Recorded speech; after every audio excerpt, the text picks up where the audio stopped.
어우, 너무 즐거워. 이 조사론 할 때면은 행복에 빠져들어, 진짜. 자, 조사론의 시험 유형을 볼게요. 제가 이 조사론 정리를 할 때 어떻게 했냐면 너무 어려운 것들은 빼버렸어요. 네. 꼭 나올 것들만 담았어요, 진짜로. 네. 왜냐면 다 어려워들 하시더라고. 제가 EBS 한국교육방송 아시죠? 예, 거기서 사회복지조사를 가리키고 있어요. 예, 이걸 지금 강의하고 있는데 다들 어려워하는 거야. 어려워 안 어려워? 하나도 안 어려운데. 예, 그렇죠? 예, 괜히 승질나죠, 이런 소리 들으면. 예, 그렇죠? 그래서 꼭 나올 것들만 주제를 삼아서 담아놨어요. 이거는 100% 알아야 돼.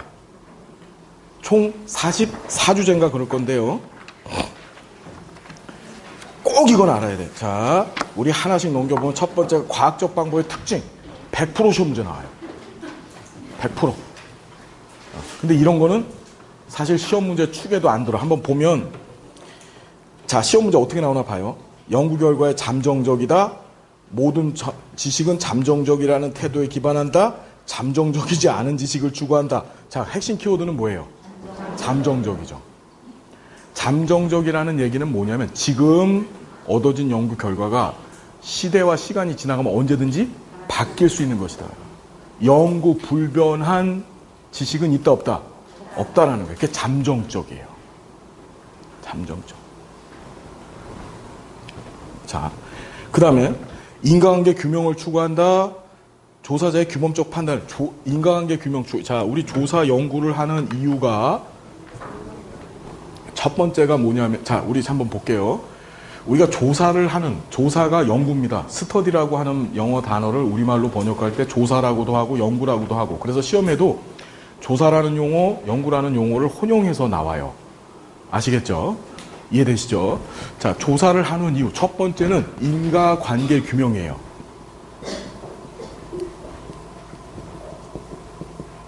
두 번째는 일반화. 세 번째는 예측. 자, 우리가 조사를 하는 이유 몇 가지? 3개. 다시 조사, 즉 연구를 하는 이유, 목적이 몇 개라고? 3개. 자, 첫 번째는 뭐라고요? 인과관계 규명. 여러분, 인과관계라는 게 뭐죠? 그렇죠. 원인과 결과의 관계. 우리는 원인을 독립변수라고 얘기를 하고 결과를 종속변수라고 얘기를 합니다. 둘 사이의 관계를 파악해서 어떤 결과를 발생시키는 어떤 원인이 있는지를 찾아내는 걸 그 조사 연구의 목적으로 삼죠. 두 번째, 일반화가 있습니다. 일반화 뭐죠? 일반화는 지금 조사 연구한 결과를 가지고 보편 타당하게 모든 대상에게 적용할 수 있는 정도야. 예를 들어서 노숙인들을 대상으로 해서 A라고 하는 프로그램을 적용을 해봤어. 그랬더니 우리 복지관에 있는 노숙인들의 이 자활 참여 의지가 높아졌단 말이야. 그렇죠. 근데 이 프로그램을 다른 노숙인한테 적용해도 똑같이 자활 참여 의지가 높아질까? 높아지면 일반화 가능성이 높은 거고, 높아지지 않으면 일반화 가능성이 낮은 거예요. 무슨 말인지 아시겠죠? 자, 세 번째가 바로 예측이에요. 자, 뭐냐? 우리는 이런 인과관계 규명과 일반화를 통해서 앞으로 우리가 어떤 프로그램, 즉 어떤 독립변수를 제공했을 때 어떤 종속변수가 발생할지를 미리 알아볼 수 있죠. 이해되시나요? 연구의 세 번째 목적은 바로 예측에 있습니다. 예측. 자, 이해되시죠? 그래서 미래를 예측하는 것이다. 3가지 기억하시고. 자, 보면. 자, 그 인과관계 규명 추구한다. 맞죠? 잠정적이라는 말 기억하시고. 조사자의 규범적 판단에 근거한다. 말 될까요? 규범적 판단이라는 건 조사자가 지 멋대로, 지 마음대로 연구 결과를 조작하겠다는 뜻이에요. 말도 안 되는 얘기죠. 그래서 객관적 관찰에 의한 증거가 맞고요.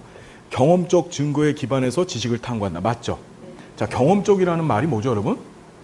경험적이라는 말은 인간이 가지고 있는 감각 기능을 가지고서 어떻게 증명해낼 수 있었을 때 그걸 경험적이라고 얘기하는 거예요. 우리가 봐서 드러나야 되고, 만져서 드러나야 되고, 보아서 드러나줘야 돼요. 그걸 뭐라고 한다? 경험적이라고 얘기하는 거예요.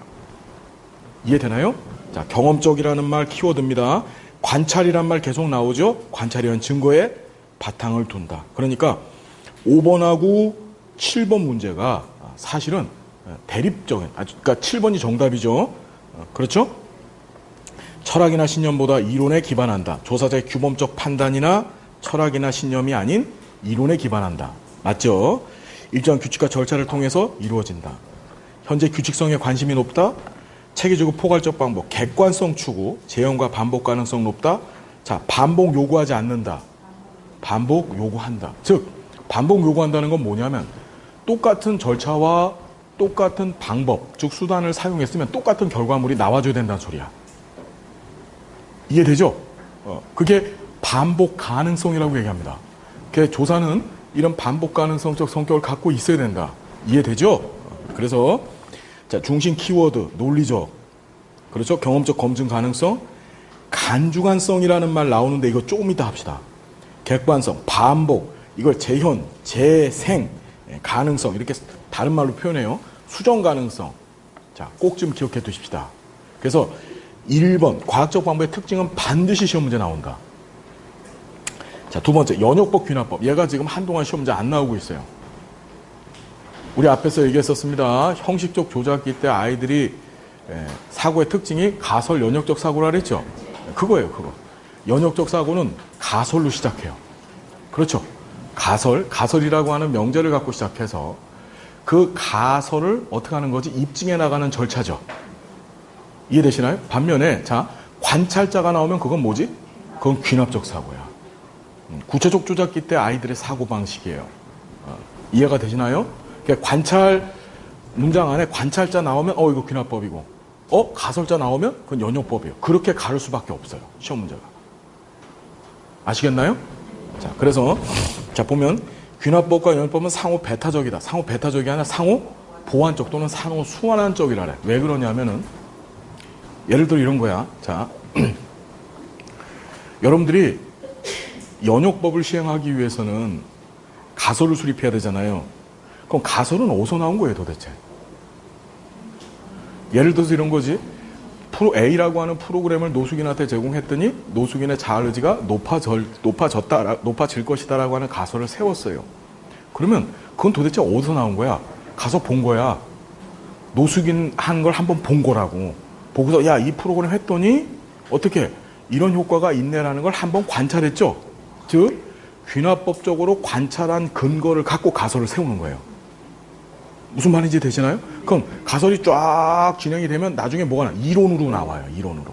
그럼 이론을 갖고서 다시 어떻게 귀납적으로 또 써먹어 현장에서. 아, 이런 프로그램을 한번 또 적용해 볼까? 이러면서. 그래서 연역법과 귀납법은 가설과 관찰이라고 하는 두 키워드를 갖고서 이해하면 되는데 둘은 어떻게 서로 보완하고 순환하는 관계다. 이해되시죠? 예. 자, 상호 배타적 아니고 귀납법은 이론에서 조작화와 관찰로 이루어진다? 아니죠. 뭘로 시작해? 관찰에서 시작하는 거야. 그냥 관찰에서. 관찰자 나오면 그건 뭐다? 모든 사람은 죽는다와 같은 명제에서 시작하는 것은 귀납법이다. 명제, 참과 거짓을 명확히 알 수 있는 문장을 명제라고 얘기하죠. 이게 가설이에요, 가설. 그럼 모든 사람은 죽는다라고 가설을 세워놓고 진짜 죽는지 안 죽는지를 가서 찾아보는 거예요. 그게 연역법이죠. 가설을 세워놓고 이 가설이 맞는지 틀린지를 실제 가서 어떻게 찾아내고 알아내는 겁니다. 그게 바로 연역법이다. 됐죠? 연역법은 개별 사례 관찰에서 출발한다. 관찰에서 출발하는 건 뭐예요? 귀납법. 관찰자 나오면 귀납법이에요. 가설자 나오면 연역법이고. 그렇죠? 아시겠어요? 경험적 관찰에서 보편적 유형을 찾는 것은 귀납법이다. 맞죠? 이론적 명제로부터 가설이 도출된다. 맞죠? 예. 연역적 탐구 방법, 귀납적 탐구 방법 한번 봐주시고요. 됐나요? 그래서 연역법, 귀납법 문제가 나오면 어느 것이 연역법이냐, 어느 것이 귀납법이냐, 둘 사이의 관계는 뭐냐, 순환적, 보완적이다. 이렇게 시험제 나오는 거예요. 됐죠? 예. 그 다음에 실증주의, 해석주의가 나와요. 이게 과학 철학인데 요새는 과학 철학의 분야가 워낙 많아져가지고 이 실증주의, 해석주의 외에도 뭐 별의별로 학파들이 다 등장해서 그것들이 시험에 나오는데 죄송하지만 그런 거 나오면 틀리셔도 돼요. 틀리셔도 돼요. 그건 누구도 못 맞추는 7둘 하나 가운데 하나에 해당하는 거예요. 그건 틀리세요. 괜찮아요.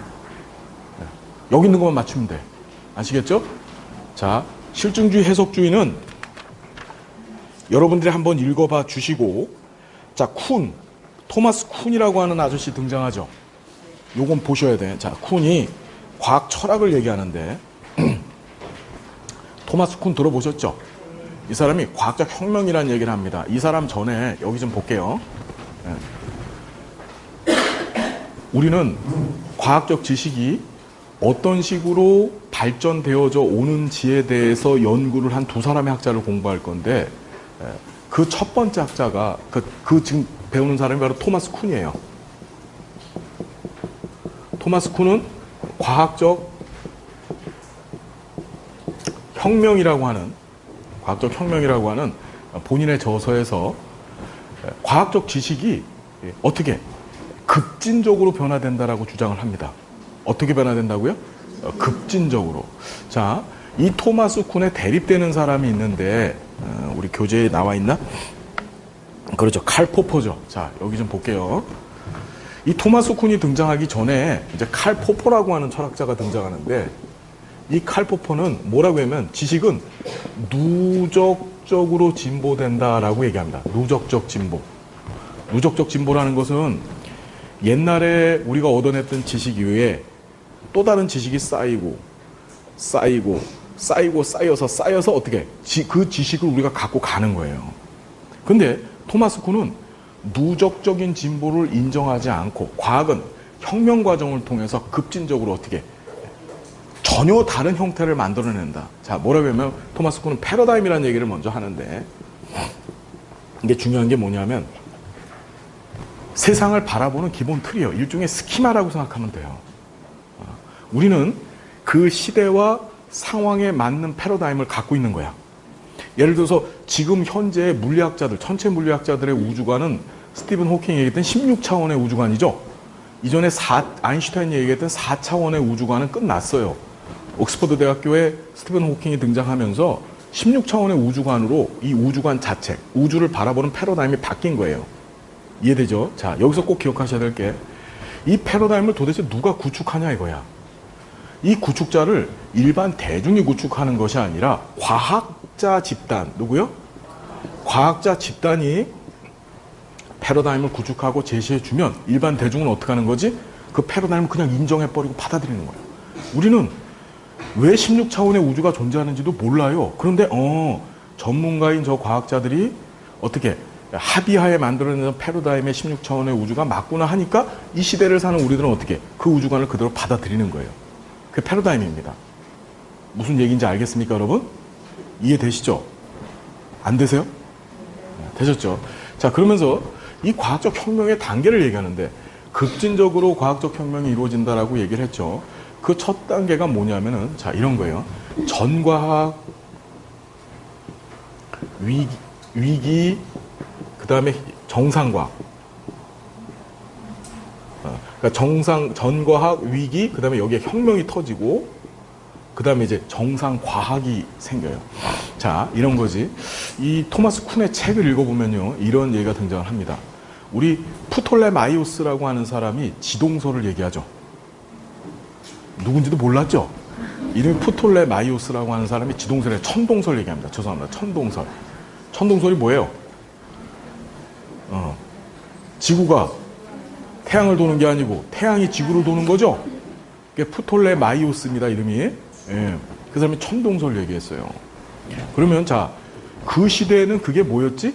정상과학이었었어. 정상과학. 그 시대를 주름 잡는 정상과학이었었는데, 이 정상과학이 어떻게 위기가 봉착해. 왜냐하면 학자들이 천체 망원경을 갖고서 봤더니 이건 전혀 아니더라고. 그러면서 자꾸만 어떻게 이 정상과학의 반론을 피게 됩니다. 그게 위기 상황이 온 거야. 그러면서 혁신적으로 누가 등장해? 코페르니쿠스라고 하는 사람이 나와서 지구가 태양을 돈다라는 지동설을 얘기하죠. 그렇죠. 그러면서 뭐가 된 거지? 과거의 정상과학은 전과학이 되어져 버리고, 이해되시죠? 전혀 새로운 정상과학이 그 자리를 차지한 거야. 이걸 과학적 혁명. 우리 혁명은 뭐예요? 혁명은 한번 터지면은 옛날 건 다 뒤집어 엎어버리고 전혀 새로운 걸로 돌아가는 게 혁명이잖아요. 그죠? 그래서 과학적 혁명이라고 얘기합니다. 이해되시죠? 자, 우리 쿤 얘기는 시험 문제 반드시 하나가 나올 건데, 우리 키워드 중심 요점 정리 좀 보겠습니다. 패러다임, 근본적인 도식, 그 스키마라고 하는 표현 쓴 거예요. 자, 과학적 진리는 과학 공동체의 성격. 자, 누구? 일반 대중이 아니라 과학 공동체, 과학자들이 정해준 대로 그 시대의 패러다임이 정해지는 거예요. 자, 주체가 누구인지 기억해 두십시오. 그래서 그 다음에 패러다임의 우열, 비교, 객관적인 없고, 그 시대의 패러다임은 그때그때마다 다르기 때문에 어떤 게 우열하고 어떤 게 낫고 이런 얘기를 못한다는 얘기고, 과학적 진보 패턴, 과거 전과학이 정상과학, 위기, 과학적 혁명. 제가 잘못 얘기했네. 전과학, 정상과학, 위기, 과학적 혁명. 핵심은 전과학이 정상과학으로 대체된다는 거죠. 그렇죠. 비판 읽어보시고, 자, 쿤 과학적 철학 한번 보겠습니다. 현상에 대한 우리의 관점을 조직하는 근본적인 도식을 뭐라고 한다? 패러다임이라고 한다. 패러다임은 누가 만들어요? 과학자 공동체. 그렇죠. 과학은 지식의 누적에 의해서 점진적으로 진보한다. 이건 누구 얘기입니까? 이건 칼포퍼 얘기입니다. 칼포퍼. 그러니까 토마스 쿤하고 칼포퍼를 비교해서 정리를 하셔야 돼요. 그러니까 토마스 쿤은 어떻게 진보한다고요? 다 뒤집어 엎어지는 거예요. 혁명적으로. 기존의 전과학은 사라져버리고 그 시대를 대체할 수 있는 정상과학이 등장한다고 본 거예요. 과학은 일정한 방향으로 누적적 진보를 하지 않는다. 자, 누적적 진보하는 건 누구죠? 칼포퍼죠. 쿤은 패러다임의 변화를 점진적인 것이 아니라 혁신적으로 봤다. 맞죠? 점진적으로 본 거는 칼포퍼. 그렇죠. 반중주의라는 거예요, 그게. 자, 과학적 진리는 과학 공동체의 패러다임에 의존한다. 주체가 누구라고요? 과학 공동체. 학문 공동체의 사회적 성격이 과학 이론의 중요. 자, 과학 공동체를 학문 공동체라고 시험제 낸 거예요. 이해되시죠? 학자들이 정해준 것이 그 시대 패러다임이 된다는 것이죠. 과학적 진리는 사회의 성격에 영향을 받고, 쭉 보시고 객관적 기준 없다. 여기 9번하고 10번 보시면 패러다임의 우열을 비교할 수 있는 객관적 기준은 존재하지 않는다. 일반적으로 패러다임의 우열을 가릴 수 있는 객관적 기준이 존재한다. 존재하지 않는답니다. 할 수 있겠죠, 여러분? 예. 자, 그 다음에 진보에는 특정한 패턴이나 구조가 존재하지 않는다. 존재하죠? 어떻게? 정과학, 정상과학, 위기, 과학적 혁명. 그죠? 결론이 과학적 혁명이에요. 됐나요? 자, 나머지 보시고요. 자, 사회복지조사의 윤리원칙. 100% 나옵니다. 100% 나와요. 왜? 지금 조사 연구에 있어서 인간을 대상으로 한 조사에 있어서 윤리는 기본적인 사항인데 이것이 정확히 9회 시험 때서부터 한 번도 안 빠지고 시험 문제 나왔어요. 왜? 조사율가 굉장히 강조되는 그런 시기에 우리가 살고 있죠. 그렇죠. 그래서 조사 윤리를 잘 공부하셔야 됩니다. 보면 다 뭐다? 상식적인 얘기들. 우리 교재를 잠깐 넘겨보시면 키워드 중심 요점 정리. 얘는 100% 시험 문제 나오는 거예요. 익명성과 비밀성은 별개다. 자, 시험 문제 자꾸 나오는 게 익명성이 지켜지면 비밀성도 지켜진다. 이렇게 나와요. 자, 봐봐. 익명성은 뭐죠? 조사 대상자가 누군지를 모르는 거예요. 그렇죠. 그리고 알더라도 그 이름을 다른 사람들한테 알리지 않는 거야. 우리 예를 들어서 사회적 하위 집단, 은둔문화 집단에 있는 계층 중에서 지금 노숙인 말씀하셨는데 노숙인들이 밖에 나가서 나 노숙인이다 라고 하는 것을 알리고 싶어요? 안 알리고 싶어요? 알리고 싶어 하지 않잖아. 자, 그럼 사회복사가 노숙인을 대상으로 연구를 하면서 익명성에 근거해서 그 이름을 알리지 않았어요. 근데 비밀성이라는 것은 뭐죠? 비밀성이라는 것. 익명이라는 것은 이름을 까발리지 않는 거야. 얘가 누가 이 조사에 참여했는지를 모르게 하는 거야. 쉽게 얘기하면. 근데 비밀성이라는 건 알게 되어진 그 자료를 외부에 공개하지 않는 게 비밀성이죠. 그렇죠. 근데 익명으로 조사했지만 그걸 밖에다가 다 알릴 수도 있는 거죠. 이해되시죠? 그래서 익명성과 비밀성은 별개 사항이에요. 자꾸 시험에 나옵니다. 아시겠나요? 네. 자, 그 다음에 고지된 동의가 등장하는데 이 고지된 동의는 사회복지 실천론에서도 시험 문제에 가끔 등장하는데 고지된 동의는 사회복지 조사 입장에서 본다면, 조사론적 관점에서 본다면 조사를 시작하기 전에 동의를 받아야 돼? 아니면 조사를 시작한 후에 동의를 받아야 돼? 전이죠. 근데 자꾸 후라고 나와. 그럼 틀린 거야. 자, 사회복지 실천적 관점에서 본다면 개입을 하기 전에 동의를 받아야 돼? 개입을 한 후에 동의를 받아야 돼? 그렇죠. 그 전이라는 말이 중요한 겁니다. 자, 공익적 가치보다 조사 윤리가 우선이다. 되게 중요한 거야. 다시 뭐라고요? 공익적 가치보다 조사 윤리가 우선이다. 이게 되게 중요한 얘기인데 무슨 소리냐면 이런 거지. 우리 저기 만주에서 731 부대에 있었었죠. 일본에. 누가 내라고 하셨어요? 예, 지배영. 예. 자, 그 731 부대에서 사람을 가지고 마루타 실험을 했어요. 근데 그 결과물을 2차 세계대전이 끝나고 나서 미국이 이 제약 분야에 굉장히 많이 활용을 했다라고 하죠. 그렇죠. 그럼 공익적인 측면에서는 뒤태 잘한 거야. 근데 윤리적인 측면에선, 자, 그러면 공익성과 윤리성을 놓고 비교해 봤었을 때 어느 게 먼저일까? 윤리성이 먼저예요. 사람 가지고 실험을 했다?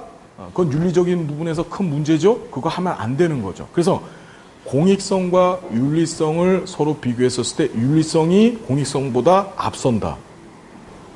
무슨 말인지 알겠죠? 예, 그게 시험에 자주 등장을 한다. 표절 보시고, 자, 우리 문제 봅시다. 51페이지. 문제가 어떻게 진화되어지는지 한번 보세요. 조사 대상자 익명성 보장한다. 맞죠? 조사 대상자 익명성이 유지되어야만 조사 내용의 비밀 유지 가능하다. 맞아요? 그러니까 둘은 별개 사항이라 그랬죠. 그 문제를 또 어떻게 하냐면 비밀성이 보장되면 익명성도 보장된다. 맞아요? 틀려요? 틀리죠? 둘은 별개 문제입니다. 아시겠나요? 예. 이건 전적으로 조사자의 의지에 따라 비밀성이 보장될 수도 있고 안 될 수도 있는 거예요. 그렇죠? 자, 그 다음에 자, 그래서 비밀성, 익명성 꼭 기억해 두셔야 됩니다. 두 개가 별개라는 거. 그 다음에 누구인지 식별할 수 있는 항목을 제거한 후 자료를 공개했다. 이게 뭐지? 익명성이지. 익명성. 그렇죠. 수집된 정보에 대해서 비밀 유지한다. 이게 비밀성이고. 됐나요? 자, 쭉. 자, 조사 대상자부터 고지된 동의 받아야 돼요. 자, 고지된 동의는 조사자를 보호하기 위해서 활용될 수도 있고, 조사 참여에 대한 개별 동의서를 사전에 받았다. 언제 받았다? 그건 맞는 거야. 근데 조사에 참여하면서 얻게 되는 이익을 조사 대상자한테 미리 알리지 않았다. 이게 고지된 동의인데 이건 사전에 미리 알리고 시작했었어야 되는 거죠. 그러니까 모두 얻게 되는 이익도 알려줘야 돼. 네가 여기에 참여했었을 때 문제가 되는 사항들도 알려줘야 되지만 얻게 되는 이익도 알려줘야 된다. 아시겠어요? 그래서 똑같은 문제가 11번에는 조사 참여를 통해 받을 혜택을 조사 후에 알려줬다. 혜택이 이익이죠. 근데 이건 조사 후에 알려주는 게 아니라, 그러니까 10번하고 11번은 사실 같은 문제죠. 이해되나요? 예, 이 얘기를 여러분들 틀리시라고 출제위원이 이렇게 한글을 풀어서 쓰신 거예요. 근데 이런 거 틀리면 돼야 안 돼요. 예. 느낌이 틀릴 것 같아요? 또 나오면?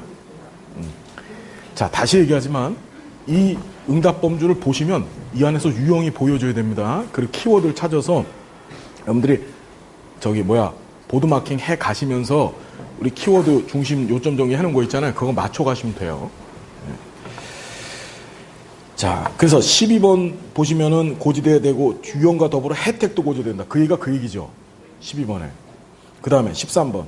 조사 과정 중 언제라도 참여를 중단할 수 있음을 사전에 알렸다. 이걸 사후라고 알리면 틀린 거예요. 그죠? 이게 계속 사전, 사후 얘기가 등장을 하죠. 연구결과 활용 계획에 대해서 알려줬다. 차량 통행을 특정할 때 운전자에게 고지된 동의를 구할 필요는 있다. 맞아, 틀려? 없다. 이건 맞죠? 아니, 자동차가 왔다 갔다 하는데 거기다 대고 세워서 하나하나 고지된 동의를. 예. 자, 16번, 17번, 18번. 다. 19번에 보시면 사회적 이용 이익이 비용을 초과해야 된다. 아니죠. 자, 연구로부터 얻을 수 있는 사회적 이익이 비용을 초과해야 된다. 우리 연구 중에서 순수조사가 있어요. 이건 재미삼아서 한 거야. 자신의 지적 호기심을 충족시키기 위해서 하는 조사가 순수조사입니다. 그러면 그거 해서 조사한 결과가 사회적 이익에 관계 있어요, 없어요? 없단 말이에요. 자, 정리하시고. 자, 연구의 공익적 가치가 일반적으로 연구 윤리보다 우선해야 된다? 아니다. 윤리가 먼저다. 됐죠? 자, 그 다음에 쭉 보시면은 뭐 나머지는 다 알 수 있을 거예요. 됐죠? 자, 사회복지조사 필요성. 이것도 여러분들이 풀어보세요. 뭐 별거 아닙니다. 자, 사회복지조사 과정서부터가 이제 핵심이야.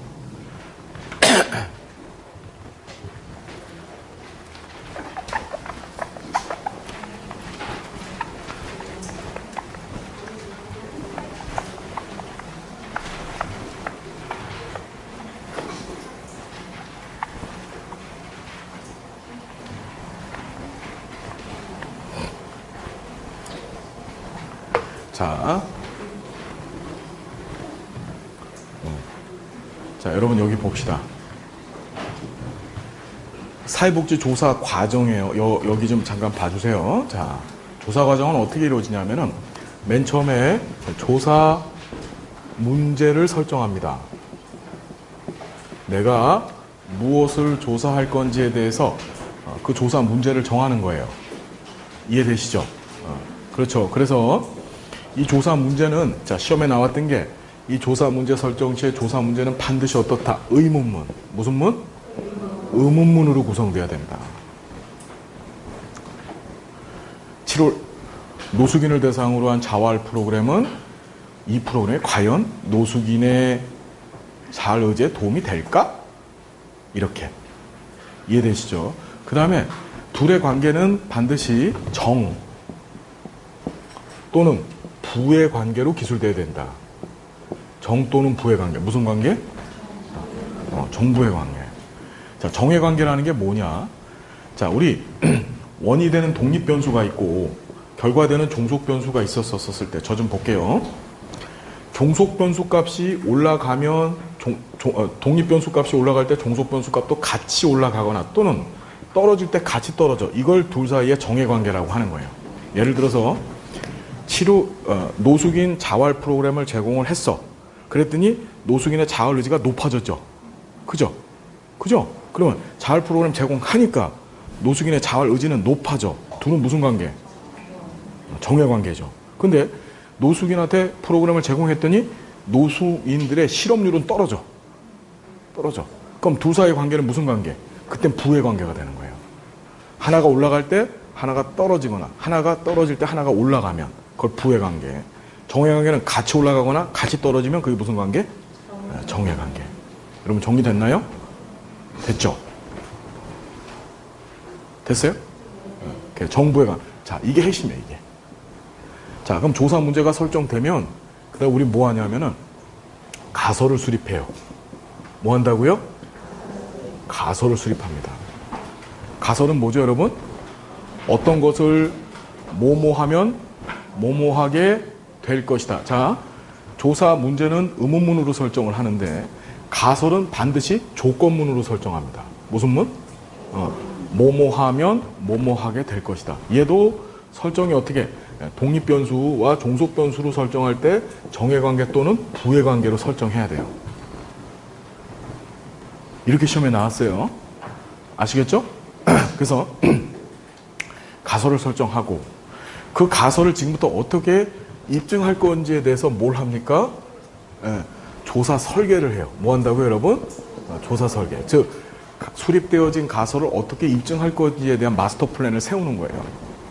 이 조사 설계 안에는 어떤 목적하에서 조사를 수행해야 될 것인지, 또 어떤 시간적 관점하에서 조사를 수행해야 될 것인지, 어떤 방향성 하에서 조사를 수행해야 될 건지, 그렇죠? 그 다음에 어떤 조사를 할 건지, 이런 것들을 이때 다 정합니다. 어떤 표집을 할 건지. 이해되시죠? 자, 그리고 나면은 그 다음부터 뭐 하죠? 자료를 수집해요. 뭐 한다고요, 여러분? 그 그 다음에 뭐 하죠? 자료를 분석합니다. 마지막으로 보고서를 작성하는 거예요. 자, 시험에 좀 이따 풀 텐데 사회복지조사 과정은 뭘로 끝나요? 자, 시험 문제는 자료 분석으로 끝난다 이렇게 나왔어요. 뭘로 끝나요? 보고서 작성으로 끝납니다. 조사는 보고서 작성으로 종결하는 거예요. 이해되시나요, 여러분? 자, 핵심은 이 조사 설계예요. 조사 설계입니다. 조사 설계를 할 때 나는 어떤 의도하에서 어떤 목적, 자, 조사의 목적이 있겠죠? 목적에 따라서 설계 유형 크게 세 가지로 나눠지는데 그 첫 번째가 탐색적 조사, 두 번째가 기술적 조사, 세 번째가 설명적 조사예요. 다시 뭐라고요? 탐색적, 기술적, 설명적. 다시 한번 조사가 뭐에 따라서, 목적에 따라서 시험 문제 그렇게 나오는 거예요. 이 조사는 뭐에 따른 구분이냐? 목적에 따른 구분이다. 목적에 따라서. 탐색적 조사라는 건 뭐냐면은 이걸 조사 전조사, 사전조사라고도 얘기를 하는데 복지사가 본격적인 조사를 수행하기 전에 이 조사의 타당성 여부를 알아보는 거야. 내가 지역아동센터, 우리 동네 지역아동센터 아동들의 만족도 조사를 한번 해보고 싶은데, 서비스 만족도 조사를. 그 지역아동센터 이용자들 한 1000명 된단 말이야. 그건 1000명 한꺼번에 조사하기 힘들죠. 그러면 이 조사하는 게 맞을까 생각해서 그 중에서 하나, 2명 정도만 데려다가 미리 조사 한번 해보는 거야. 그걸 무슨 조사? 탐색적 조사. 이해되시죠? 자, 두 번째가 기술적 조사예요. 자, 우리 조사론에서 기술, 그리고 설명이라고 하는 말이 나와요. 이 기술은 다른 말로 description, 묘사라고도 얘기합니다. 이게 어떤 의미를 갖고 있냐면은, 저 좀 볼게요. 기술은 있는 그대로의 상태를 그대로 나열한 거야. 뭐냐? 육하원칙 중에 누가, 언제, 어디서, 무엇을, 어떻게까지. 그러니까 있는, 보여지는 현 상황을 그대로 나열한 거를 뭐라고 한다? 기술이라고 한다. 기술이라고. 대표적인 기술적 조사가 바로 뭐죠? 통계조사죠. 인구주택 센서스 같은 거, 그죠? 우리 동네에 노인 인구가 몇 프로고 몇 명이고, 그렇죠? 아동 인구는 몇 프로고 몇 명이고, 그걸 바로 기술적 조사라고 하는 거예요. 무슨 말인지 되시죠, 여러분? 자, 설명적 조사는 육하원칙 중에 마지막에 왜 이런 일이 발생했지? 그 이유, 즉 원인, 인과관계에 있어서 원인인 독립변수와 그 결과인 종속변수의 관계를 밝혀내는 조사를 설명조사라 그래. 자, 기술적 조사를 해서 봤더니만 우리 동네는 노인 인구가 전체 인구에서 40%고 아동 인구는 20%밖에 안 돼. 거기까지는 기술적 조사야. 근데 그걸 갖다 놓고 그럼 왜 우리 동네는 노인 인구가 훨씬 더 많을까? 그걸 조사하는 거예요. 그게 무슨 조사? 그게 설명적 조사예요. 보통 일반적인 학위나 또는 이제 학술 논문들은 다 이 기술적 조사에 근거해서 설명적 조사를 해놓죠. 무슨 말인지 되시죠? 예. 무슨 말인지. 그래서 자료 설문지 조사 하잖아. 해갖고 해놓은 자료 딱 갖다 놓고 왜 이런 설문지가 나왔지? 그걸 찾죠. 그렇죠. 그게 설명적 조사 한 거예요. 자, 조사는 목적에 따라 세 가지로 구분된다. 자, 그 다음에 조사의 시점. 언제 조사하느냐에 따라서 자, 두 가지로 구분되어지는데 첫 번째가 횡단조사, 두 번째 종단조사예요. 자, 무슨 조사? 횡단조사, 종단조사. 자, 횡단이란 말 오늘 배웠어. 첫 시간에. 한 시점에서 와장창 조사하는 거. 그렇죠. 횡단조사는 한 시점에 와장창 조사하는 거야. 인구주택 센서스 조사. 그래서 한 보름이라고 하는 기간을 정해놓고 그때 전체 인구의 조사를 다 하죠. 우리 노인복지 실태조사. 그렇죠. 장애인 실태조사. 장애인복지법에 근거한 실태조사 3년마다 하지요. 노인 실태조사 3년마다 합니다. 노인 장기요양보험법에 근거한 장기요양 실태조사 3년마다 합니다. 예, 그때 와장창 조사하죠. 그게 무슨 조사예요? 그게 횡단조사. 자, 횡단조사는 어떤 특징 갖고 있어? 정태적 성격. 무슨 성격? 정태적. 그 시점에 가만히 머물러서 조사한다. 그게 정태적 성격을 갖고 있다. 자, 종단조사. 우리 종단적이라고 오늘 배웠습니다. 발달 과정은 종단적 성격을 갖고 있다. 시간의 변화에 따른 발달, 그걸 우린 다루고 있었죠. 자, 그래서 종단조사는 각 시점마다 조사하는 거예요. 시점마다. 이해되시죠? 그래서 시차를 두고 2번 이상 조사하는 걸 뭐라고요? 그걸 종단조사라고 한다. 시차를 두고. 그래서 종단조사에는 다시 3가지가 있는데 첫 번째가 패널 조사, 두 번째가 경향성 조사, 세 번째가 동년배 조사.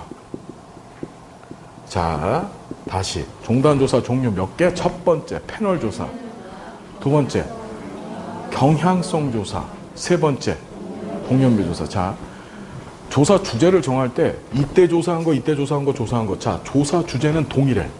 패널 조사. 자, 패널이란 말이 무슨 뜻이에요? 패널이. 자, 오늘의 패널을 모시겠습니다. 이래 패널 토의 하죠. 그렇죠. 이렇게 패널 토의를 하게 되면은 의자가 이렇게 있으면 의자 앞에 자기 명패가 이렇게 놓여져 있어요. 그 명패에 그 사람만 앉을 수 있죠. 그러니까 패널이라 함은 고정된 위치 또는 고정된 이름을 갖고 있는 사람들을 명패라고 하는 거예요. 그걸 패널이라고 하는 거예요. 그래서 패널 조사는 첫 번째 조사한 사람과 두 번째 조사한 사람이 바뀌어 안 바뀌어? 안 바뀌어. 이해되죠? 첫 번째 여기 계신 요만큼 대상으로 조사를 하고 나서 그 다음에 시차를 두고 그 다음에 조사를 할 때도 이분들 데리고 하는 거야. 그걸 무슨 조사? 패널 조사. 그런데 패널을 유지하는 것이 쉬울까 어려울까? 특히 조사와 조사 사이에 간격이 길어질 경우, 시간이 길어질 경우에는 패널을 유지하는 것이 굉장히 어렵겠죠. 다 이사도 가고 그렇죠. 나 싫다고 해서 가기도 하고 별일이 다 있을 거 아니야. 그렇기 때문에 어쩔 수 없이 경향성 조사를 해요. 무슨 조사? 경향성 조사는 이때 조사했던 사람들이랑 전혀 이질적인 대상을 다음번에 조사할 때 쓰는 거예요. 이해되시죠? 이해돼요? 그러면 경향성 조사는 패널 조사만큼 변화의 양태를 알아보는데 유리할까 안 유리할까? 경향성 조사가? 패널은 똑같은 사람들 데리고 조사하니까 이 똑같은 사람들 놓고 한 번 조사하고 그 시간 지난 다음에 또 조사를 하다 보니까 변화의 양태를 파악하는 게 좋죠. 근데 경향성 조사는 이때 조사했던 사람이랑 다음번에 조사했던 사람이 전혀 이질적이야. 그러니 변화의 양태를 보는 게 좋겠어 안 좋겠어? 그래서 뭔 방법을 찾아냈냐면 동년배 조사. 시험에 나올 때는 코호트 조사라고도 합니다. 이걸 만든 거예요. 이건 뭐냐면 동시대, 같은 시대에 같은 시대의 시대적 경험을 한 사람들을 대상으로 한 경향성 조사야. 자, 예를 들어 이런 거죠. 여러분 잘 이해를 해야 돼요. 여기 볼게요. 우리 386 세대라고 들어봤죠? 386 세대가 뭐예요? 요새 신문에도 자주 등장하고 그러대. 386 세대가 뭐죠? 예? 예, 얘기해 보시죠. 괜찮습니다. 크게 얘기를 해 주십시오. 틀려도 괜찮아요. 그냥 쪽팔릴 뿐이에요. 예, 그래서, 자. 예. 그렇죠. 무슨 얘기인지 60년대 태어나서 80년대 학교를 다녔던 사람들, 그렇죠. 맞죠? 예. 그걸 386 세대라고 얘기를 하죠. 이해되십니까? 그러면 이런 거야. 386 세대를 대상으로 한 사회복지 인식도 조사를 한번 해보고 싶어. 그럼 어떡하냐면은 이 사람들이 60년대 출생자들이야. 그러면 예를 들어서 2000년도에 조사를 한다라고 한다면 몇 살이에요, 이 사람들이? 2000년이면 40살이죠? 60년대야. 2000년이면 사이가 40이야. 예.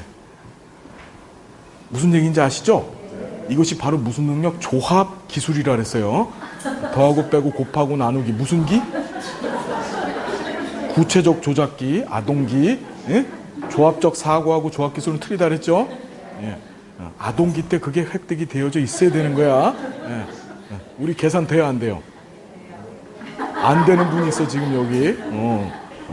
자, 다시 여기 보세요. 그래서 2000년도에 40대를 대상으로 해서 사회복지 인식 조사해요. 그리고 10년 뒤에 조사를 했어. 그러면 50대 대상으로 조사하면 되는 거예요, 그냥.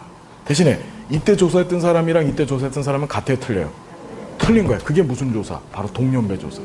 그러면 이 사람들의 공통점 뭐냐면 한 시대에 같은 경험을 한 사람들이라는 거예요. 인생 경험을. 그렇죠?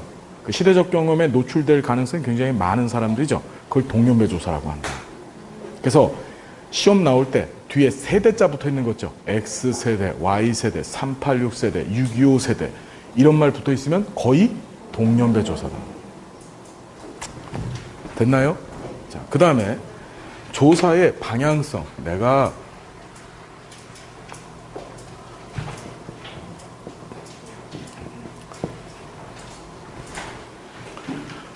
어떤 조사에, 이것도 목적으로 볼 수 있는데 어떤 조사할 것이냐, 어떤 목적하에 조사를 할 것이냐. 자, 첫 번째 내적 타당도, 두 번째 외적 타당도가 등장을 해요. 자, 뭔 타당도? 내적 타당도가 뭐예요, 여러분?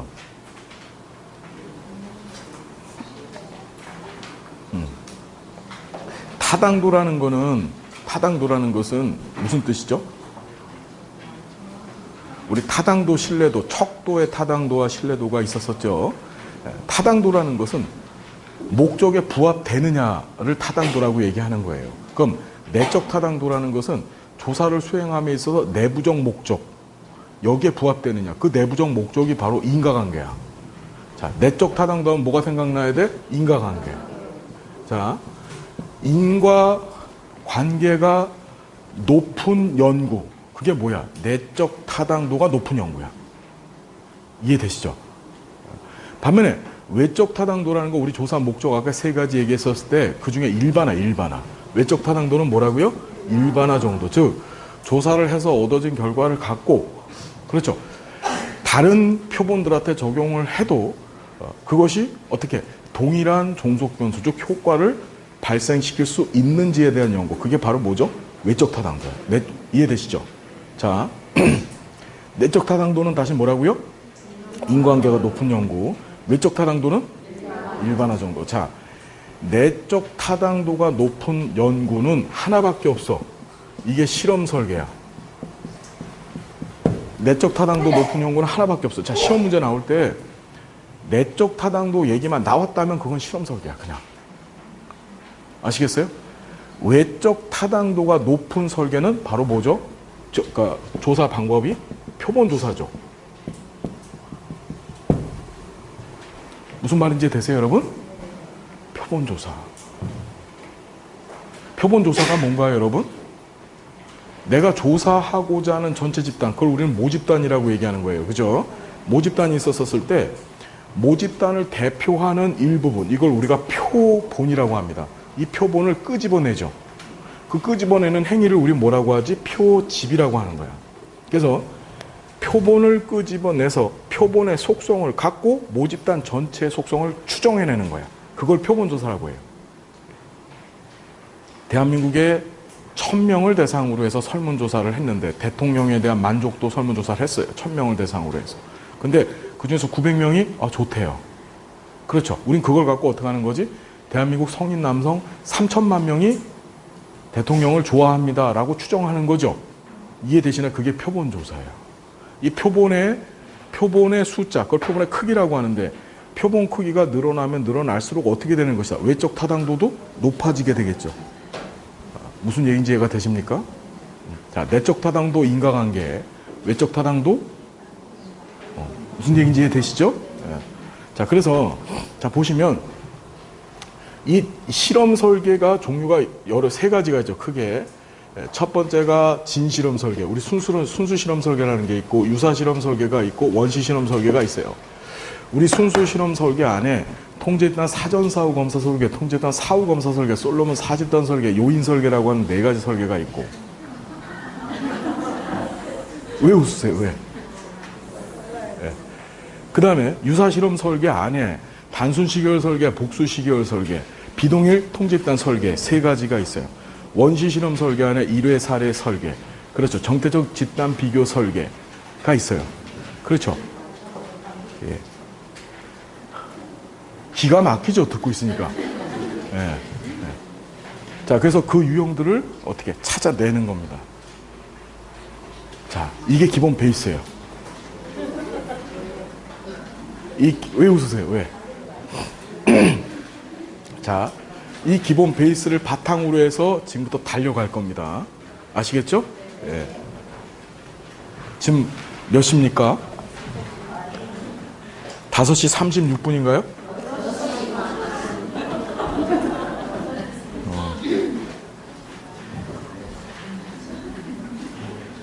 갤럭시가 안 좋아요, 이게. 예. 아이, 삼성 거, 아이. 6시 반이네. 자, 어떡할까요? 어떡할까요? 어떻게 쓰면 좋을까요? 자, 대안을 지금부터 제가 제시할 테니까 거수로 진행을 하겠습니다. 1번. 30분 남은 시간 동안 이걸 지금 다 본다. 1번이요. 예. 2번. 한 번 더 온다. 예, 예, 예, 예. 예. 3번. 예. 3시간 더. 좋은 생각. 역시 지배형이세요. 예, 예, 예. 앞으로 어차피 강의실, 남해학교 강의실 쓰는 거 배재대학교 학생 하나 있으니까 인질로 삼아서 어떻게, 예, 예. 누가 오래 썼냐면은 나 때문이라래요. 알았죠? 예? 알았죠? 예. 그렇게 해서 한 서너 시간 더 한다. 그래서 이 중에서 누구 하나 실려 나가는 거 보고 끝낸다. 예. 어떡할까요? 2번. 네. 2번. 아까 협회 대리님하고 얘기했는데 여러분들이 그럼 대리님한테 협회에다 얘기를 좀 하세요. 아시겠죠? 네, 하시고 일정을 제가 한번 맞춰 볼 테니까 어차피 뭐 망가진 인생인데 망가진 인생에 망가진 일정인데 할게요. 왜 웃으세요? 왜? 예? 왜? 왜? 예? 선생님 뭐라고요? 끝난 줄 알아서 좋았는데 근데 이제 안 끝나니까 안 좋다 이 말씀이시죠? 그냥 빨리 끝내라.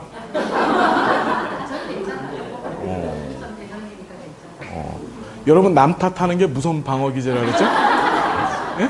남 탓. 예. 남 탓. 다른 사람 때문에 그랬어. 그게 뭐예요? 프로젝트예요. 프로젝트. 예. 프로젝트. 투사요. 투사. 전치는 개 발 뻥 차는 게 그게 전치라 그랬죠? 예? 헷갈리면 안 돼요. 예. 남 탓하는 게 다시 뭐라고요? 투사. 자.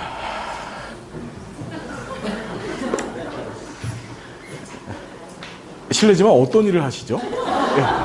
예. 장애인이시구나. 장애인 어떤 장애인이시죠? 지적장애인.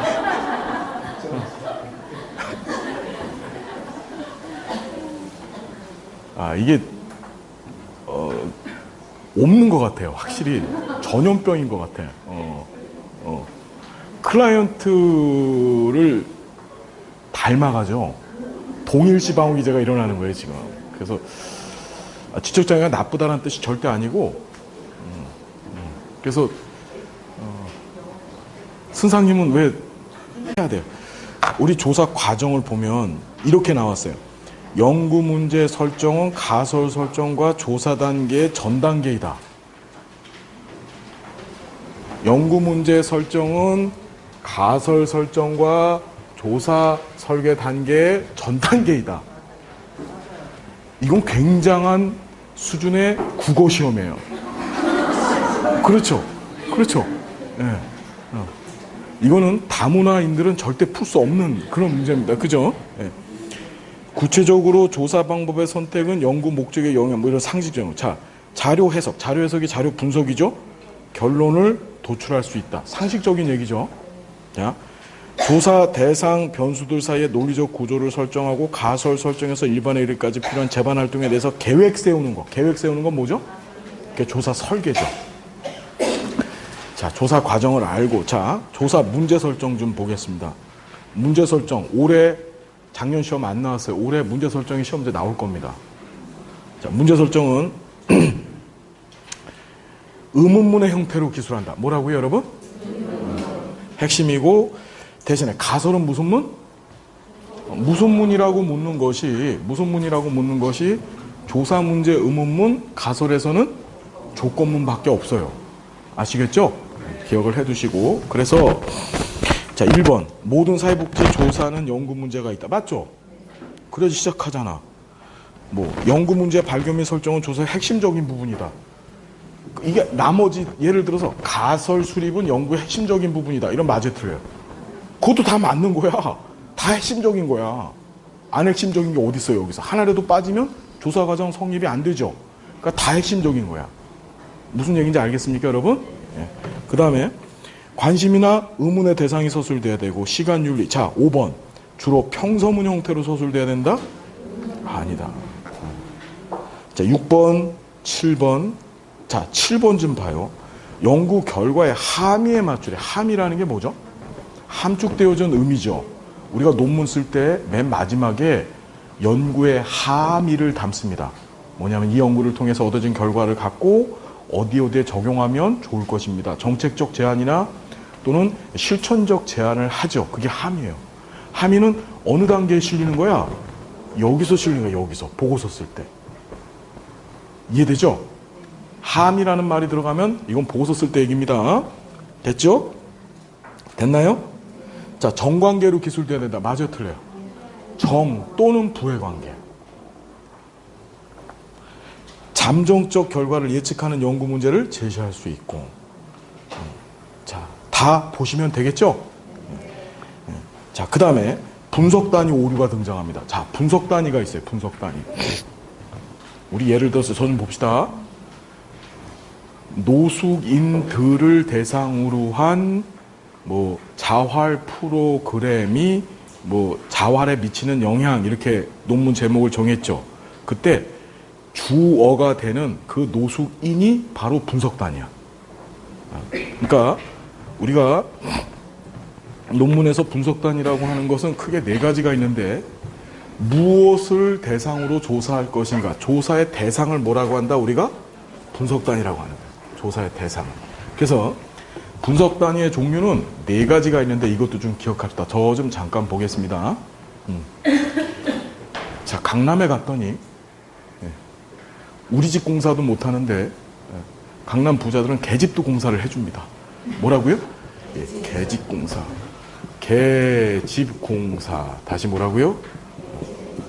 자, 개인, 집단, 공식적 사회조직,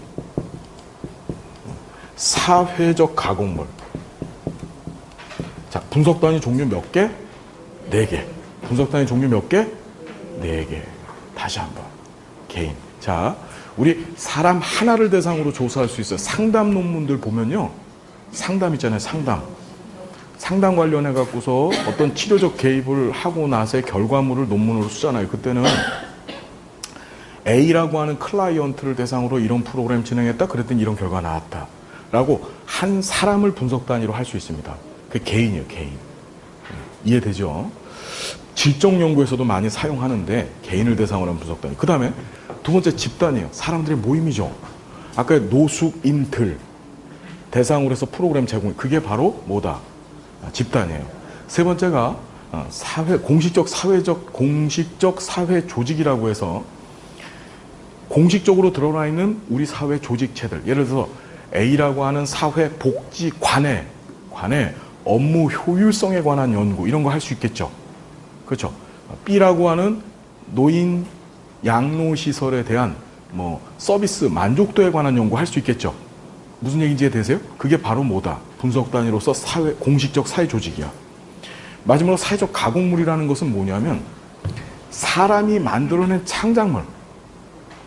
대표적인 게 1980년대서부터 1990년대 사이에 조선일보 사설에 실린 사회복지에 관한 인식도 조사, 뭐 이런 거 할 수 있겠죠. 그것이 바로 사회적 가공물이에요. 가공물. 인간이 만들어낸 창작물. 이걸 이제 뒤에 가서 내용 분석법이라고 해서 공부를 할 텐데, 내용 분석법 들어보셨죠? 우리 내용 증명은 많이 받아봤죠? 내용 증명은 많이 받아봤는데 분석은 잘 몰라요. 예. 그래서 그걸 분석단위라고 하는데, 자, 이 분석단위에 오류가 발생합니다. 어떤 오류냐면은, 자, 이런 거예요. 개인을 분석단위로 해서 연구한 결과를 가지고 이걸 집단한테 적용시켜버려. 무슨 말인지 되시죠? 개인으로 시작하죠. 이걸 개인주의적 오류. 뭐라고요, 여러분? 개인주의적 오류. 그래서 클라이언트 한 사람 대상으로 조사 연구한 결과를 갖고 그 클라이언트와 동료 집단들한테 어떻게 동일시시켜버리는 거예요. 예. 저 사람을 봤더니 대전 사람이야. 근데 대전 사람은 돌 굴러와요 이러고 살아요. 예. 예. 그래서 어떻게 대전 사람들은 전부 다 돌 굴러와요다. 그게 말은 뭐예요? 그게 개인주의 오류예요. 근데 요 반대가 뭐냐면은 생태학적 오류인데 이거는 집단을 분석 단위로 해서 연구한 결과를 개인한테 적용시키는 거야. 집단을 분석 단위로 해서 연구한 결과를. 즉, 자, 가만히 봤더니 우리 요 클래스에 있는 사람들은 정말 열심히 공부를 하더라고요. 그런데 공부 안 하는 사람이 한 명이 있긴 있어요. 누구라고 얘기하진 않고 앞 이름이 청으로 시작해요. 근데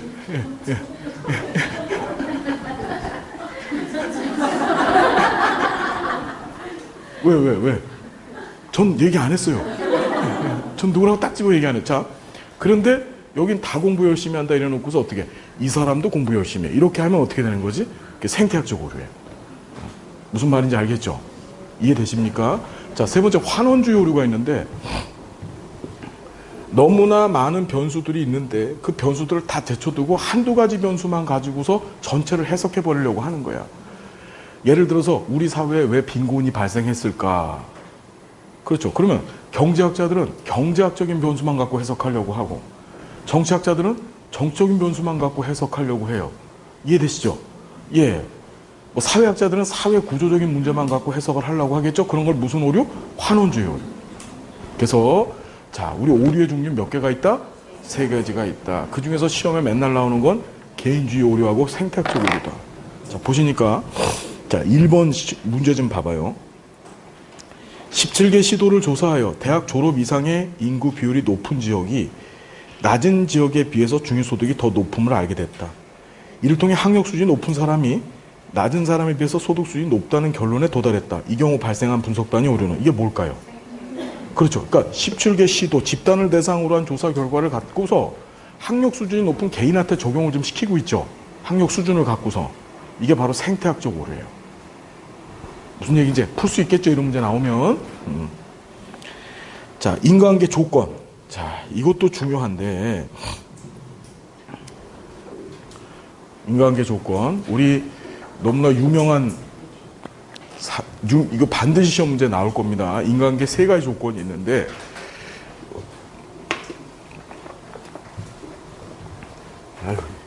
얘가 독립변수고 얘가 종속변수였었을 때 둘 사이에 인과관계가 성립된다는 것을 입증하기 위해서는 세 가지 조건을 동시에 만족시켜야 돼요. 자, 첫 번째가 공변성. 이게 누가 얘기한 거면 존 스튜어트 밀이라고 하는 학자가 있죠. 밀이 인과관계 성립의 세 가지 조건을 제시했어요. 첫 번째 뭐라고? 공변성. 두 번째가 시간적 우선성. 세 번째가 통제성이야. 자, 잘 들어야 돼요. 자, 공변성이라는 건 함께 공짜 변할 변자 같이 변한다는 거야. 무슨 소리냐면은 독립변수가 정해관계든 부해관계든지 간에 독립변수가 변하면 종속변수도 같이 변해야 돼. 독립변수가 변하는데 종속변수는 가만히 있어. 그럼 인과관계는 아니다? 아니다. 자, 두 번째, 시간적 우선성이에요. 항상 원인이 되는 독립변수는 결과가 되는 종속변수보다 앞에 와야 돼. 무슨 말인지 되시죠? 자, 통제성이라는 것은, 자, 외생변수라고 들어봤나요? 외생변수가 뭐죠? 예, 다시 뭐라고요? 자, 외생변수가 뭐예요? 외생변수.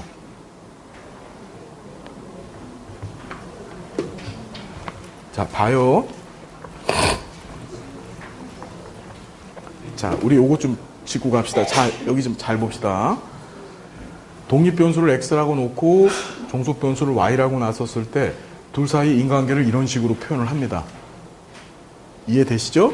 자, 이랬었을 때, 자, 밖에 Z라고 하는 변수가 있어요. 근데 잘 봐요. 이 변수가 이 독립변수와 종속변수에 영향을 주는 거야.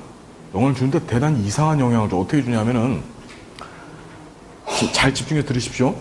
둘 사이에는 원래 인과 관계가 없어. 둘 사이 인관계가 없어. 없는데 바깥에서 들어온 이 Z가 들어와서 마치 둘 사이에 인과관계가 있는 것처럼 보여지게 만드는 그 변수. 그걸 외생변수라고 하는 거예요. 그래서 외생변수가 쓱 하고 사라지는 순간에 둘 사이 인과관계는 사라져버리죠. 자, 그래서 이 X와 Y의 관계를 우린 뭐라고 하냐면은 가식적 관계라고 얘기해요. 무슨 관계? 또는 허위적 관계라고 얘기합니다. 가짜 관계란 뜻이야. 자, 다시 외생변수는 독립변수와 종속변수처럼 보여지는 애를 만들 뿐이지 실제로는 독립변수나 종속변수 그게 없어지는 순간에 둘 사이 인간관계가 휙 하고 사라지는 거야. 자, 예를 들어 이런 거 봅시다. 청소년들을 대상으로 해서 급식 프로그램을 제공했어. 이 급식 프로그램이 청소년의 성장에 영향을 주는 요인이라고 가설을 세우고서 이 급식 프로그램을 열심히 제공했더니 애들이 키가 쑥쑥쑥 컸어. 이해되시죠? 그래서 사회복사는 급식 프로그램이 아이들의 신장 발달에 있어서 큰 영향을 준다라고 어떻게 결론을 내렸어. 근데 봤더니 청소년기는 뭐지? 제2 급등성장기야. 밥 많이 안 먹어도 키가 커요. 무슨 말인지 되시죠? 자, 그것을 우리 내적 타당도 저해 요인에서는 우연한 사건 이렇게 해서 공부를 하게 되는데, 자, 뭐냐면 제2 급등성장이라고 하는 청소년기만의 특징이 영향을 줘서 마치 둘 사이 인간관계가 있는 것처럼 보여지게 만들어줬을 뿐이야. 이 청소년기가 아닌 다른 기 애들을 데려다 놓고서 프로그램을 진행을 했다라면 그 급식 프로그램의 영향을 봐서 아이들의 키가 안 커질 수도 있었던 거야. 이해되시죠? 자, 그래서 시험에 어떻게 나오냐면 잘 보세요. 키워드 하나 잡습니다. 실제로 독립변수는 누구야? 얘죠, 얘. 제일 급등 성장기가 얘한테 영향을 주고 있잖아요. 자, 그래서 시험에 이렇게 나옵니다. 외생 변수는 대안적 설명을 가능하게 한다. 뭐라고요? 대안이란 말은 뭐죠? 이 종속 변수 대신 얘가 들어가 줬었을 때 뭐 하는 거지? 실제로 인과관계가 만들어지는 거죠. 그래서 실제 외생 변수는 걔가 독립 변수야. 외생 변수가. 이해되시죠? 자, 우리 하나만 좀 보고 가자고요.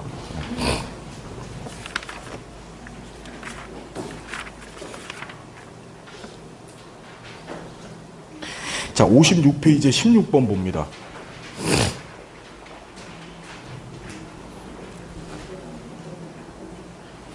외생 변수는 보이세요? 외생 변수는 독립 변수와 종속 변수 간의 관계를 대안적으로 설명할 수 있다. 보이세요? 자, 이게 뒤에 가면 시험에 한 번 더 나왔는데 이제 조사하면서 배울 텐데 시험 문제 조사론에서 대안적 관계라고 하는 용어 나오면 그건 다 외생 변수 얘기예요. 자, 이 외생 변수에 반대되는 게 바로 억압 변수입니다. 무슨 변수? 자, 억압 변수는 독립 변수, 종속 변수 이렇게 있었을 때 여기 좀 볼게요. 잘 볼게요. 둘 사이 인간관계 없어. 봤더니 이 바깥에 Z라고 하는 변수가 들어와서 자, 실제로는 둘 사이 인간관계가 있는 거야. 있는데 얘가 들어와서 둘 사이 인간관계를 억압해서 마치 인간관계가 없는 것처럼 보여지게 만드는 거야. 그걸 무슨 변수? 억압 변수를. 실제로 인간관계가 있는데 얘가 들어와서 인간관계가 없는 것처럼 보여지게 만드는 변수. 그걸 뭐라고 한다고요? 이 억압 변수가 있었을 때 둘 사이 독립 변수, 그러니까 억압 변수가 사라지는 순간에 둘 사이 인간관계가 어떻게 돼? 나타나죠, 얘는. 그러니까 외생 변수의 반대야. 그래서 얘가 사라지는 순간에 둘 사이 인간관계가 쓱 하고 나타나요. 자, 이때 둘 사이 관계를 우리는 뭐라 하면 가식적 영관계라고 합니다. 뭐라고요, 여러분? 가식적 영관계. 자, 통계학에서 0이라고 하는 의미는 nothing, 아니다라는 뜻이야, 아니다. 그러니까 가식적 관계가 아니다, 이런 뜻인 거예요. 무슨 말인지 알겠습니까, 여러분? 그 예를 들자면 이런 거지. 학력 수준과 학력의 수준과 소득 수준 사이의 관계를 알아보고 싶었어. 가설을 세웠어. 학력 수준이 높으면 소득 수준도 높을 것이다. 조사를 해봤더니 학력 수준이 높은데도 불구하고 소득 수준이 낮아요. 이런 거지. 고등학교 졸업한 사람이 한 달에 200만 원을 벌더라고. 근데 대학원에 다니는 사람은 어떻게 돼? 대학원에 다니는 사람은 조교비 60만 원도 못 버는 거야. 이해되죠? 이럴 때 억압변수는 뭐지? 나이지, 나이. 예를 들어서 한 50살 쯤으로 맞춰놓고 조사를 했다라고 한다면 분명히 학력과 소득 수준 사이에 인간관계가 발생할 거예요. 이해되죠? 그러니까 연령이라고 하는 억압변수를 통제하지 않았기 때문에 둘 사이에서 어떻게 인간관계가 드러나질 않은 거야. 이해됩니까, 여러분? 외생변수, 억압변수 정리됐죠? 이 통제성이라는 것은 외생변수를 막으라는 거예요. 인간관계가 성립되기 위한 세 번째 조건은 바로 뭐다? 통제성. 통제성은 무슨 뜻이라고요? 외생변수의 유입을 막는 겁니다. 외생변수의 유입을 막는 거예요. 그래서 외생변수가 못 들어오게 막는 거야. 무슨 얘기인지 알겠습니까? 왜? 외생변수가 들어오는 순간에 현재 독립변수는 의미가 있어, 없어? 없어지는 게 되죠? 외생변수가 독립변수 역할을 하는 거니까. 배안적 관계 설명, 오케이? 네, 그래서 자, 문제 보시면 인간관계 조건 좀 볼게요. 1번. 아동보호 전문기관 우리 포항 선생님이 계세요. 여기서 A는 포항 선생님. 선생님 조남이 어떻게 되시죠? 김은지 선생님. 자, 여기 A는 김은지 선생님이에요. 아동보호 전문기관의 김은지 사회복지사는 지역사회의 아동학대 발생을 줄이기 위해서 예방 프로그램을 실시했다. 프로그램을 시행한 후 지역사회 아동학대 발생 비율을 조사한 결과 그 비율이 줄어듦을 발견하였고 예방 프로그램은 효과적이었다고 판단했다. 이 경우 간과하고 있는 미래 인간관계 조건은 이랬어요. 자, 보세요. 잘 보십시오. 인간관계 조건이 시험 문제 나오면 항상 세 가지가 빨리 떠올라야 돼. 뭐요? 공변성, 시간적 우선성, 그 다음에 통제성. 자, 그러면 하나하나씩 대입을 해보는 거야. 지역사회 아동 예방 프로그램을 시행한 후 나오죠. 시행한 후. 키워드가 시행한 후야. 이 문제를 푸는 데 있어서. 그러니까 프로그램을 시행하고 발생 비율을 조사했어. 프로그램이 독립변수, 발생 비율은 종속변수야. 그럼 시간적 우선성이 맞죠? 여기 시간적 우선성이 드러난 거야. 그죠? 독립변수를 먼저 제공하고 그리고 종속변수를 본 거야. 두 번째는 그 비율이 줄어들었음을 발견했다라고 했어. 그러니까 시행을 했더니 프로그램은 비율은 줄어들었어. 바로 공변성이죠. 시행을 했는데도 불구하고 프로그램을 제공을 했어. 그런데도 불구하고 늘어났거나 줄어들었다가 아니고 가만히 있었다라고 한다면 공변성이 성립이 안 되는 거야. 늘어났든지 줄어났든지 둘 중에 하나를 해야 돼. 그럼 공변성이 되죠. 얘는 지금 뭐야? 무슨 관계야? 둘 사이가. 정관계예요? 부관계예요? 부관계죠? 프로그램을 제공했더니 어떻게 줄어들었죠. 그러니까 부관계야. 그래서 공변성까지 나왔는데 여기서 외생변수 통제했다는 얘기가 있어요? 없어요? 외생변수 통제가 없어요. 그렇죠. 이해되시죠? 그래서 뭐뭐한 후에 라고 하는 단어를 통해서 뭐 하는 거죠? 시간적 우선성을 파악하는 것이고 그 다음에 뭐를 했더니 어떻게 변화가 됐다라고 하는 걸 통해서 공변성을 찾는 거예요.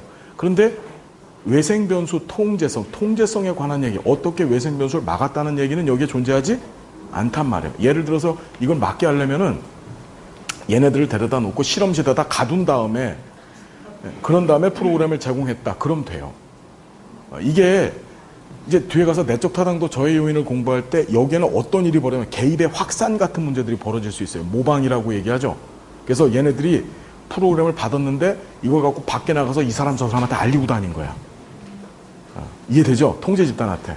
그걸 개입의 확산이라고 하고 이것이 인간관계 내적 타당도를 떨어뜨리는 외생변수 역할을 해요. 자,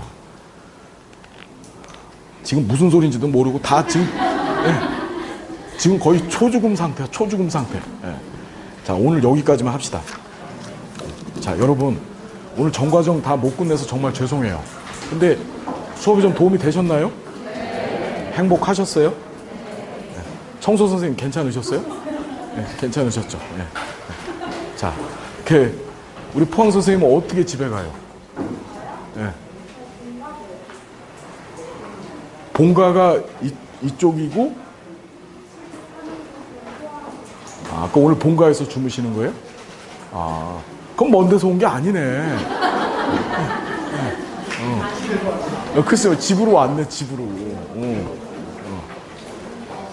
자, 잠깐. Please wait. 자, 여러분, 오늘 정말 고생 많으셨어요. 어떻게 진행이 되든지 간에 영상은 최대한 다 찍어서 올려놓을 테니까 밴드에서 영상을 보시고, 그리고 답글도 좀 달아주시고 그렇게 해주세요. 아시겠죠? 예, 여러분 공부하시느라 정말 감사하고요. 그 다음에 이렇게 함께 해서 고맙습니다. 예, 고맙습니다.